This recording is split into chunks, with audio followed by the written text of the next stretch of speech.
And now for your local Weather Authority forecast with Chief Meteorologist John Mayer on Fox 24 News, first at 9. Hi, John. We were both talking earlier today about how hot it was this week back in 1994. The 116, the 114, the 112, the 111, 109. I was doing the weather then. I can't even imagine how bad it was. I couldn't predict it. Worst we've ever seen. Yes, and yes. When you start to get to those numbers, it's pretty much impossible to actually say, yeah, 114 tomorrow. Exactly. That's just insane. And thankfully, I'm willing to say 100. That's something within reason. That's all we've had to deal with out there so far. Nowhere near as hot as we saw back in the day, but now we need a little bit of help. How about this rain? This is what we've been watching, and this is what we've been waiting on. When is that rainfall really going to develop? And aside from a couple of showers, a couple of storms off to the west today, still not seeing that widespread activity. So what are we expecting moving forward through the rest of this evening? What we do have isn't really going to linger for too much longer. Everything right on the far edge of the viewing area into Culberson, Eddy County. Plenty of activity south of the border, so any chance for that to move in, not so much. As it approaches the Rio Grande, it just sort of fizzles out, almost like it's hitting a brick wall. And unfortunately, I don't think that rainfall is going to make much of an impact heading into tomorrow morning.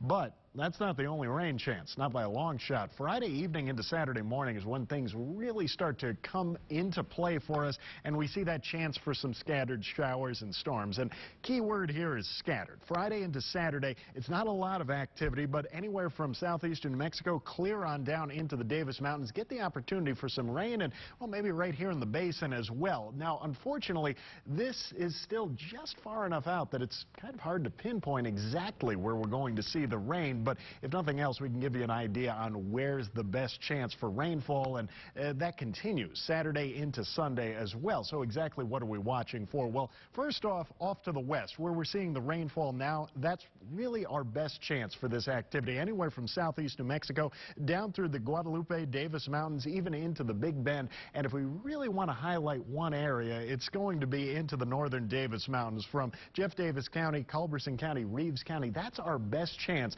for some of these showers and storms over the next few days. Now, as far as the basin goes, this is where things get a little bit more hit or miss. I think it's just going to be some isolated storms in the forecast, and our best chance Saturday into Sunday. That still looks like our best time there, especially early Sunday morning. We're talking pre-sunrise. That's when we'll have the best chance to pull some of that much-needed rainfall back into the basin. And where we need it most, the far eastern basin, Borden, Howard, Glasscock counties, that's where we still have the extreme drought in effect. So could certainly use some help, but could also use some help with these temperatures. We're still holding on to the mid-90s even at this hour of night, but down to the south, this is where we see the rain. This is where we see the cooler temperatures, and with those rain chances heading our way this weekend, that opportunity for a step in the right direction, a chance to say goodbye to these 100-degree highs like what we saw this afternoon at Midland International. And yeah, for the most part, it was still plenty hot out there, really statewide. 103 San Angelo, 102 Del Rio, 101 in Lubbock, and 104 in El Paso. So we still have a long ways to go,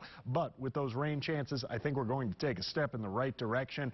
Just might take a little while. Tomorrow's still looking like we're going to stay on the warm side. These winds all still coming out of the south and just bringing in even more of that heat in our forecast. Winds have had this southerly component day after day all week long. Even back to the weekend we were seeing this, and not stopping anytime soon. These gusty winds anywhere from 15 to 20 miles per hour continuing into tomorrow morning and beyond. So what does that mean for your temperatures? Well, early tomorrow still going to be pretty warm. We're talking mid to upper 70s, certainly a warm start to our Friday, and then another hot afternoon for most. Southeast New Mexico into the northern basin, upper 90s, not quite triple digits, but also not too far off. The one spot where we do cool down, we have to go way down to the south, all the way into the Davis Mountains. That's where we see our highs topping out in the mid 80s thanks to those storm chances. So what do we expect for this weekend with that rainfall on the way for the rest of us? We'll take a look at your 7-day forecast coming up next.